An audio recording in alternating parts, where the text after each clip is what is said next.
Hello, and welcome to Game and Tech Corner. I wanted to talk to you today about the iPad Pro. I've had it since November, so coming on to about 10 months now. I've been very impressed by its abilities. I had an iPad 3 before this, and at that time it was my best purchase. I used it for many things at work and socially, and at home, of course. And the iPad Pro, I wasn't sure if it was going to be that much better, but with the addition of the Apple Pencil and the real estate of the screen, it really just showed an improvement. So I wanted to go through a few things today about the different features of the iPad Pro and how the Pencil works with the iPad Pro. So thinking about the iPad Pro and its first pencil, which is the iOS system, the mobile system they use. It has Safari for website browsing, and as you can see, it has got a huge screen which you are able to browse through websites and really see things clearly. If you want to watch video snippets or photos, it's really clear, very high contrast and good resolution. Now, in terms of split screen, what you can do is effectively open up multiple tabs of Safari, which you'd be used to anyway. And you can do this without the Pro, to be fair, but it really works well with the Pro. And you can split the screen into half. You can have one browser on one half and the other browser on the other half, working independent of each other. Now, that takes up the screen dimensions of a normal iPad for each browser, that means. That's where it really comes into play. If you watch any videos, movies at home, in bed or on the couch, again, the quality, the sound quality actually from the speakers is very good as well. Very high quality, full HD, and really good sound quality as well. Now, the notes section.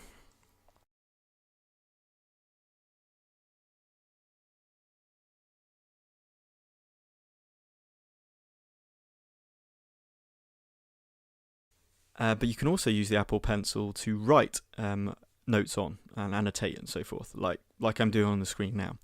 So this is using the pen. Then you can switch between the tools, which you see at the bottom of the page. And now it's the pencil. It has a tilt function, so I've now tilted it, and you can start to shade. It also has pressure sensitivity.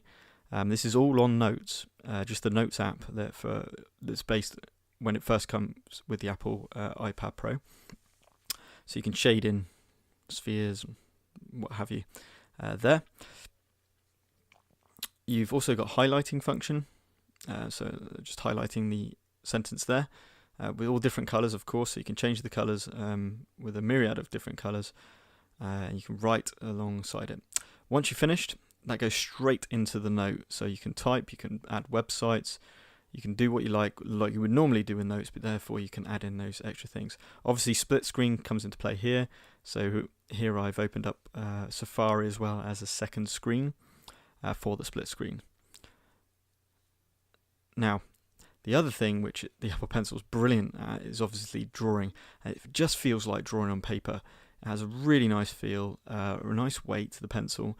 It is quite expensive, but here I'm using Procreate, which is a fantastic drawing program, and as you can see, we've got the shading function. This is with a pencil. You've got pressure sensitivity. It's no lag, so you really feel like you're drawing and writing in real time. You have a myriad of different brushes and tools that you can use for that. Here is an ink stylus pen, which is really good for just doing some of those details, and then you've got artistic painting, airbrushing, and textures as well. You can download, I believe you can download other swatches as well. Now, just to show you one that I did before, so I'm quite a big Star Wars fan, so I decided to draw some fan art of Star Wars scenes.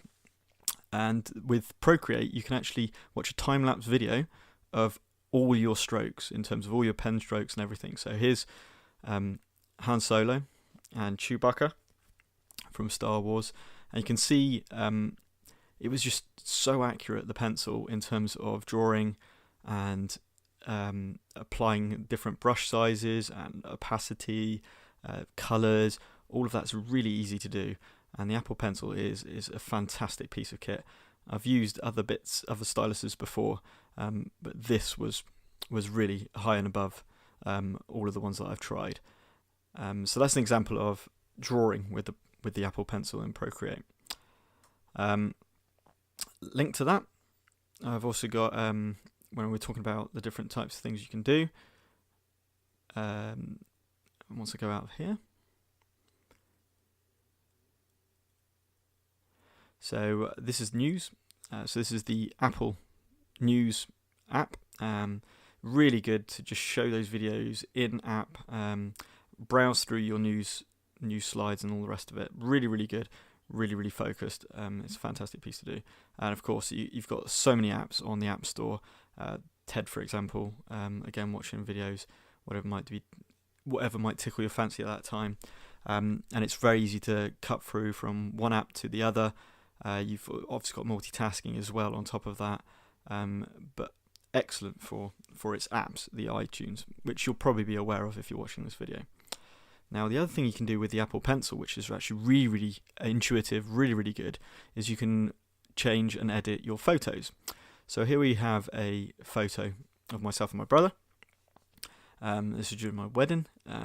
Now, the first thing I'm going to show you is saturation. So if you want to get some colour in there, you can do. This is all using the stylus, and if you look carefully, I'm currently saturating the tie, and now it's at Richard's face, and it actually shows you where you've done all your saturation work. Really good piece of kit. It's Photoshop Fix. It's a really powerful piece of software. Very easy to use, and it works very well with the Apple Pencil.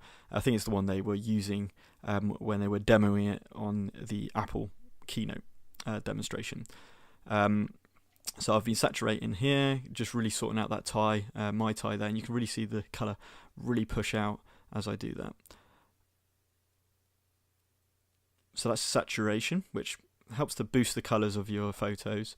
Next I move into focusing, and you can see the background's quite focused at the moment, and to give that real crisp foreground image, again, it looks like you're actually painting red onto the photo here, but all I'm doing with the Apple Pencil is I'm choosing the area which to defocus. So this is now blurring all of the area which is in red. Very easy to use with the Apple Pencil. It's second nature for me using a pen or a pencil to do this kind of work. Rather than using a mouse or your finger, a pencil's very intuitive. It works very well. And here I'm just blocking out roughly the background, and there you see it basically is going all defocus now, so it's making that foreground really pop out. Apologies about the the news coming up there. So that's defocusing, and then you can basically restore. So if you've gone over, let's say, bits of the head and so forth, you can quickly go around and touch up, reduce the size of your brush, and you can really pinpoint it, so you make it very accurate in terms of what you're editing in terms of your photos, to give it a really professional look. So here you can see that as I start editing it, you can see the red area that I'm starting to take away on the clothing and the hair and so forth, to really make those pictures really pop out. Now, another thing which was quite a surprise, and I couldn't believe it actually did it, was you can actually change the photo itself. So when I go into liquify here, it comes up with face. You click on face and you can change the different parts of the face. So here I'm going to make myself smile. So you're actually editing the photo inside the software. This is crazy. When I saw this at first, and you can change the lip size, you can change eye, you can change eye size, eye distance apart. You can change all the different parts of the face, like I guess they would in Photoshop when they're doing the professional photos of people. So here I am now with quite a big grin, and if I choose my brother's mouth, you can obviously do the opposite, and you can make them frown a little bit. He's a little bit sad. Really, sorry again for the pop-up there. Really powerful piece of kit. Really quite cheap on the App Store, but a really good piece of kit. So overall, my impressions of the iPad Pro, fantastic piece of kit. It is on the expensive side. When I bought it, it was $700. I think it's up to £769 now. Updated chip, updated graphics and all the rest of it, and cameras, of course. There is a FaceTime camera and a normal camera on the iPad, but when you've got an iPad this large, you're probably not going to be using it for photography. You're probably going to be using either your phone, your smartphone, or a digital SLR or a digital camera. That's where I'd recommend to use your cameras from. Although the camera is very, very good on it, that's not its biggest selling point. So it does come with a lot of cost. The Apple Pencil, £80, does sound very steep, but if you are into art or design at all, in any aspect at all, and you're okay using any iOS programs, that's another big if. I know a lot of people need to use professional grade software which is used on the PC or the Mac. Just be aware, obviously the iPad Pro is a mobile device, therefore uses the iOS system, so you can only use the apps that come with that system. There are some fantastic apps out there. I just showed you a couple, but there's so many out there that you can use, ranging from free to up to £100. So it really depends on what you want to use it for. The sound quality, it has 4 speakers. It's very good sound quality. I mean, compared to my old iPad, the sound quality is phenomenal. It's so much better, so much louder, so much crisper. You don't need an external speaker, and that's really, really a bonus. I highly recommend getting some kind of cover. I think that's very important. I don't actually have the official Apple iPad keyboard cover. It was very expensive, so I couldn't really justify it. And when you consider you get a full size keyboard when you type on the screen, I don't really see the point of it. Really, really pleased with the product. It is quite a lot to shell out, but with the quality that you get and it's the screen size, I think it's more in fitting with a laptop in terms of its screen size, so you can really do a lot of work on it and you really feel like you've got that real estate. So when, for example, you're drawing and you want some reference, you can bring up split screen, you can use up a quarter of the screen as a reference photo or picture, and you can use 3/4 of the screen as your drawing app. Really, really, really useful to have that really big size. It's quite a light piece of kit. Obviously, if you get the smaller one, which is out now, or you can get the iPad Pro normal, the smaller size one, it is lighter, but you don't have that screen real estate, which I think is what this iPad Pro is aimed at myself. I think the bigger one is worth the extra money. However, the smaller one is there if you want something a little bit lighter, a little bit cheaper, but still being able to use the Apple Pencil. Thanks for listening to the review.